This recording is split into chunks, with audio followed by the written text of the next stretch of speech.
2009년 1월 20일 서울 용산구 한복판에서 6명이 목숨을 잃었습니다. 그리고 11년 후 그 자리에는 43층짜리 초고층 아파트가 우뚝 섰습니다. 모든 재개발 과정은 순탄치 않습니다. 하지만 이곳은 유독 험난했습니다. 이곳은 낡은 상가와 주택들이 밀집한 전형적인 구도심이었습니다.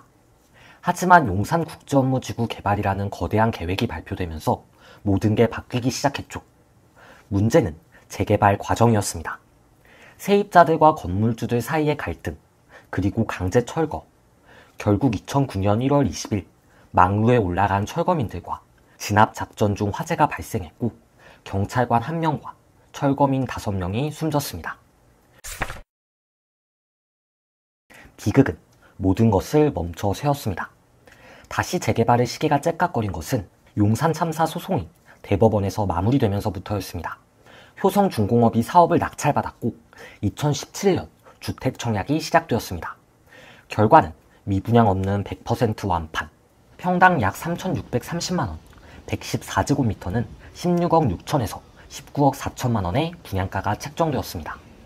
당시 2009년식 파크타워 동평형 가격이 18억대였음을 고려하며 흥행은 예견된 바였습니다. 더 최신축의, 더 좋은 입지의 아파트를 같은 가격에 분양받을 수 있었으니까요. 그리고 2017년에서부터 2020년까지의 부동산 상승기에 맞물려 청약은 복권이자 대박이 되었습니다. 높아져가는 아파트와 함께 서울의 주택가격도 천정부지로 치솟았습니다. 분양의 시점이 절묘했습니다. 폭등 이전 전조기에 분양을 받은 사람들은 폭등의 최절정의 쾌거를 온전히 누렸습니다.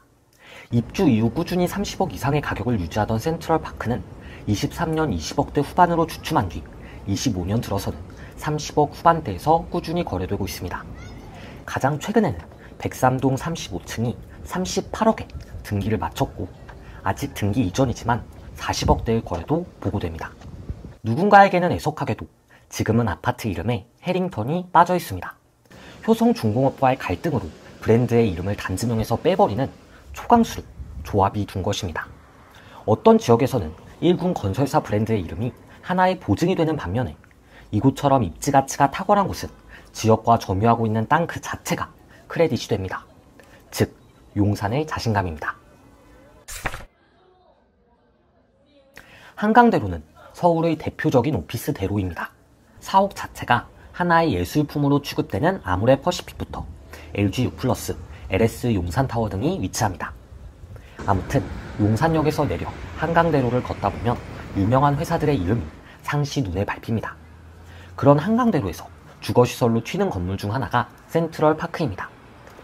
단순히 기업지구 사이에 위치하는 것이 아니라 6개 동 중 하나는 오피스로 세계일보 샌드박스가 입주해 있습니다. 주거시설 근처에 기업이 많다는 것은 많은 것을 시사합니다. 일단 직장인 위주의 5일 상권이 튼튼하다는 것이고 일자리 배우 수요가 많다는 것을 의미하기도 합니다. 이 기업을 다니는 수많은 직장인들이 돈을 모아 저 아파트에 살겠다는 동기부여가 되기도 하고 또 저 같은 외부인은 저런 대기업의 부장급 정도면 이런 아파트 살 수 있지 않을까 상상하곤 합니다. 용산 센트럴파크, 이름에서부터 자연과 녹지에 방점을 찍고 있습니다. 이 아파트의 뒤편으로는 서울의 꿈이자 민족의 수건인 용산공원이 움트고 있습니다. 녹지 공간이 죄다 산지 위주인 서울에서 용산공원은 평지의 도심 정중앙 대공원으로 독보적인 공간입니다. 용산공원을 바라볼 수 있는 그 근방의 지역이 강남을 뛰어넘는 대한민국의 제1의 부촌이 될 것이라는 전망도 있을 정도로 이 공원의 부동산적 가치도 헤아리기 어렵습니다. 버들게 문화공원은 이 거대한 용산공원의 관문 역할을 합니다. 1만 7,000제곱미터의 이 공원은 센트럴파크의 앞마당입니다. 용산역과 용산공원을 잇는 중요한 통경축이자 도행로로 용산 녹지축의 핵심입니다. 용산역에서 놀다가 녹지에 대한 갈증이 찾아올 때 한강까지 가지 않고도 자연의 푸르름 속에 앉아 쉴 수 있는 소중하고 특별한 공간입니다. 이 공원을 제가 특히 좋아하는 이유는 도시와의 조화가 너무나도 아름답기 때문입니다. LS 용산타워, 아모레 퍼시픽 본사빌딩, 용산 센트레빌 아스테리움을 바라보는 전경은 도심 속 공원이 마땅히 이런 풍경이어야지 생각이 드는 훌륭한 장면입니다. 그 반대편의 센트럴파크 방향도 그만한 감명은 없지만서도 이 아파트의 공간감을 한눈에 담을 수 있습니다. 향후 버들게 문화공원에는 공공도서관이 조성됩니다. 지금 막혀있는 이 통경축과 공사 환경이 완전히 허물어집니다.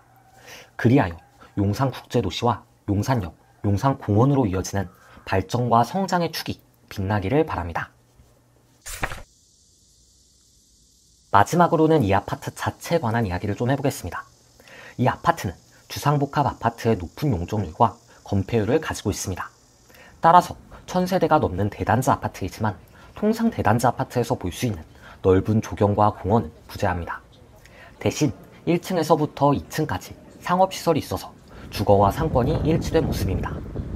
흥미로웠던 것은 3층부터 통상 입주민은 1층처럼 사용하면서 외부인과의 접촉을 최소화한다는 것입니다. 이 같은 최고급 주상복합에서는 외부와의 접촉과 보안이 하나의 중요한 화두인데 층을 분리하는 설계로 그 점을 명확히 해결했습니다. 커뮤니티 시설로는 GX룸, 어린이집, 사우나와 골프 연습장이 있습니다. 요즘에야 워낙 주민시설이 잘 되어 있기 때문에 이보다는 중식과 석식을 제공한다는 것이 특이점이 되겠습니다. 용산 센트럴파크, 용산역 광장에서 저 멀리서만 지켜보다 이같이 가까이에서 임장을 한 것은 저로서도 감회가 새롭습니다.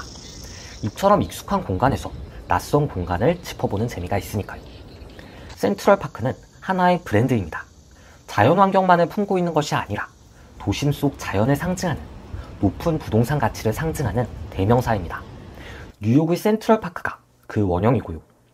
용산이 앞으로 어떻게 변화할지 참 궁금합니다.